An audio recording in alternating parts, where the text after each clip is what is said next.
मदि बिथांखौ खावलायदों जोङो जे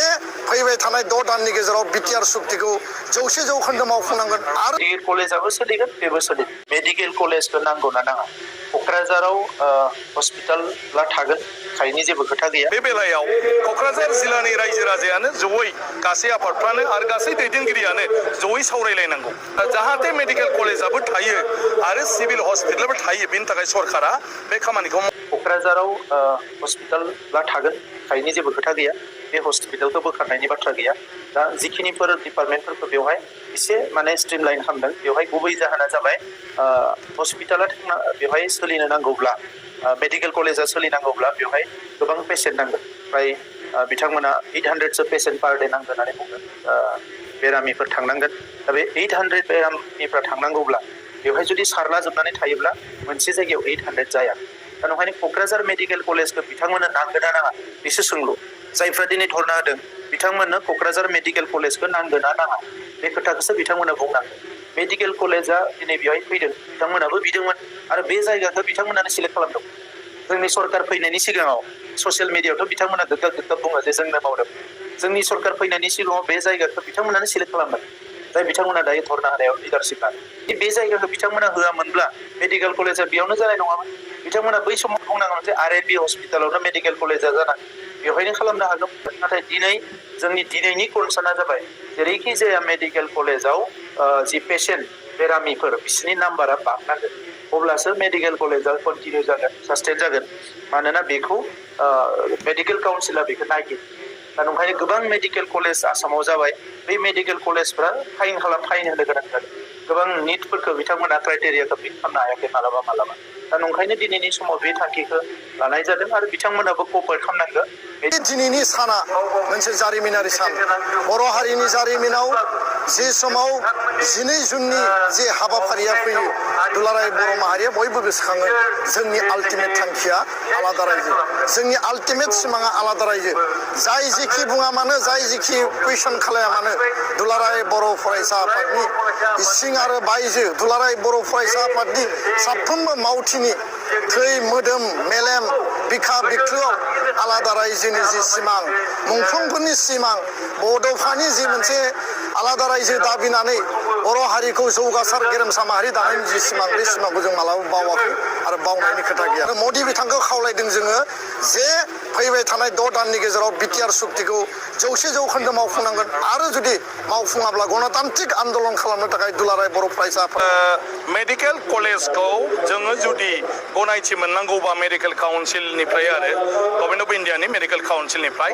अब्ला जोंहा माखासे नर्म्स दं बे नर्म्सआ फुलफिल जानांगौ दा मेडिकेल कलेज गंसे जानांगौब्ला बे मेडिकेल कलेजाव माने मा होनो बायदिसिना बेमार जब्रा जानाय मानसिफोरनि माने बेमार नायजानो फैनाया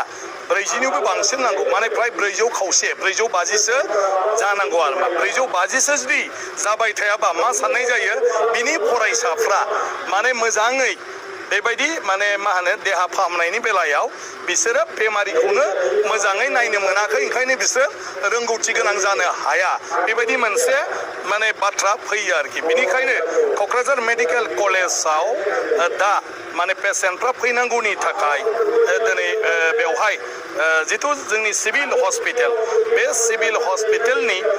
माखासे माने जायफोर बाराद्राय इमारजेन्सि नङा बे इमारजेन्सि नङैफोरखौ बेवहायनो नायहोनायनि बेबस्था माने आसाम गभर्नमेन्ट हेल्थ डिपार्टमेन्टआ बेखौ खालामनानै होदों दा बे बेलायाव क'क्राझारनिफ्राय बेफोरबायदि माखासे बिफानखौ बेवहाय नायनाय आरो बिनि मेसिनारिखौ लाबोनो नागिरनायाव माखासे मानसिफोरनि गेजेराव मोनसे गोरोन्थि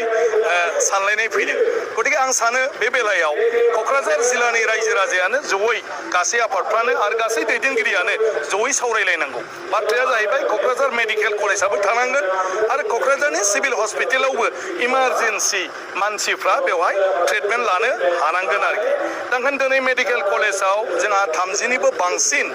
स्पेसियलिस्टफोरल' नङा प्रफेसारफोर एसिस्टेन्ट प्रफेसारफोर दंफैजोबो जायफ्रा गोबां रोंगौथि गोनां डक्टर गतिके बेवहाय जोङो गुवाहाटी जिएमसि बा कचबिहार बा बेबायदिनो बङाइगावफ्राव थाङालासिनो क'क्राझार मेडिकेल कलेजाव बिनिख्रुइ साबसिन हामसिन डक्टरफ्रा दा दंजोबो नाथाय जोंनि मानसिफ्रा बे बाथ्राफोरखौ बारा बुजियैखाय क'क्राझार मेडिकेल कलेज देबरगावआव थांनो नागिरा आरो बे थांनो नागिरैनि थाखाय माने बेमारि मानसिफ्रा बेवहाय नुजाथिनाया खम जायो आरो बिनि थाखायनो मेडिकेल काउन्सिलनि जिथु माने मा होनो बेवहाय पारमिसन मोननांगौआ आरो बे मेडिकेल कलेजआ एफिलिएसन मोननांगौआ उनावहाय गोब्राब जाहैगोन बिनि थाखाय जाहाथे मेडिकेल कलेजाबो थायो आरो सिभिल हस्पिटालबो थायो बिनि थाखाय सरकारा बे खामानिखौ मावबाय थादों अदेबानि जायगायाव बायदिसिना लकेल इस्यु लादों बेयो फैयो सेन्टिमेन्ट नाथाय बिदिखौ खालामबाय थाया जासे जोंनि मानाव गेदेर दैदेनगिरिफ्रा ज' जिरायलायनानै मेडिकेल कलेजाबो जाहाथे सिक्युरिटि मोनो आरो जोंनि जिथु देहा फाहामसालि बेबो मिनिमाम माखासेथ' डिब्रुगড় थांजोबनो हायो खारन बयबो गामिफोरनिफ्राय थाङो बे गामिनिफ्राय थांनाय बेमारिफ्राथ' डिब्रुगড়आव डाइरेक्ट थांनो हाजोबो गतिके क'क्राझार टाउनाव जाब्रबनाय मानसिफ्रा जाहाथे इमिडियेट